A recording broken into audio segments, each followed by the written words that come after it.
from the Lakeside Newsroom of the Henrico Citizen, your hometown news source since 2001. This is the Henrico News Minute with publisher Tom Lapis.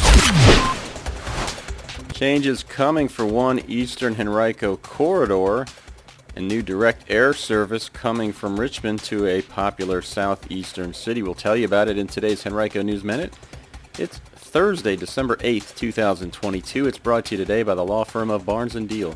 And now for the news. To visitors who arrive by plane at Richmond International Airport, the Williamsburg Road Corridor in Eastern Henrico offers a first impression of the Richmond region, but it's an impression that county and airport leaders would like to improve. The corridor currently is home to a string of modest business uses and has limited landscaping, but county officials hope to drive investment and redevelopment along the corridor and enhance it with some of their own efforts as well. The corridor is located within a Virginia Enterprise Zone and also a Henrico Investment Program Zone. Officials from Henrico hope those two facts will help speed some redevelopment efforts there. Both programs offer a host of tax credits and other incentives to property owners who make various improvements to their sites. In particular, along the Williamsburg Road Corridor, Henrico leaders want to get rid of a plethora of low-end motels and hotels that currently dot the landscape and whose presence, according to data, is contributing to an unwelcome mix of crime and fraud in the area. The Henrico Investment Program includes a special incentive of a 15-year real estate tax abatement for owners of substandard hotel or motel sites in the zone who demolish those facilities and build something else instead. County officials view the corridor as a gateway to the county. They've studied it several times in the past 2 decades, hoping to spur the type of redevelopment that they envision. And now they also intend to make improvements themselves. Those could include the construction of sidewalks, installation of street lights, new pavement, curb and gutter, landscaping, and streetscape enhancements, as well as bus stop improvements. You can read much more about the efforts being planned by the county and also by Richmond International Airport officials right now in my article on henricocitizen.com. A woman who has led a transformational organization focused on homelessness and recovery services has announced that she will retire at the end of the year. Caritas President and CEO Karen Stanley has been at the helm of the organization for about 22 years. She came first as a board member who had been a volunteer with her congregation, which was one of more than 300 local community partners that are now intertwined with Caritas.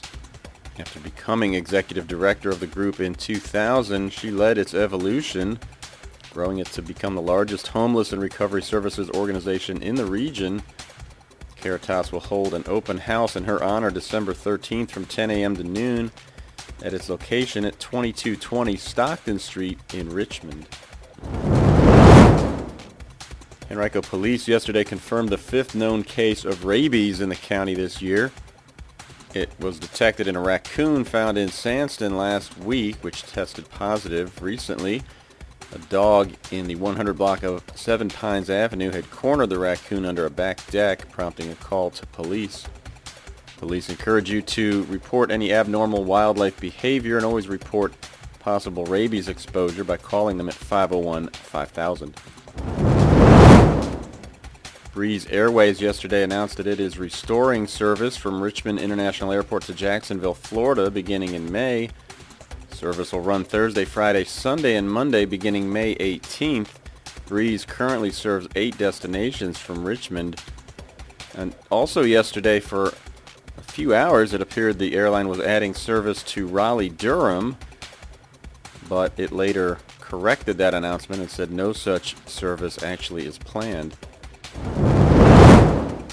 A big robotics event coming to the county this weekend. More than 350 middle and high school students from Washington, D.C., Maryland, and Virginia will meet at Deep Run High School December 11th to test their teamwork and ingenuity at the first Tech Challenge Glen Allen qualifier event. Admission to the robotics event is free. It'll take place all day, basically from 8 a.m. to 5:30 p.m. This year's event challenges teams to use a playing field to strategize, form alliances, and demonstrate gracious professionalism while moving cones and assembling them onto stationary and spring-mounted junctions. Today's Henrico News Minute has been brought to you by Barnes & Deal. Barnes & Deal has emerged as a highly respected family law firm over the past 3 decades with the resources, skills, and experience necessary to handle high-asset divorces and other complex family law matters across Virginia. To learn more, visit barnesfamilylaw.com, that's B-A-R-N-E-S, or call 796-1000.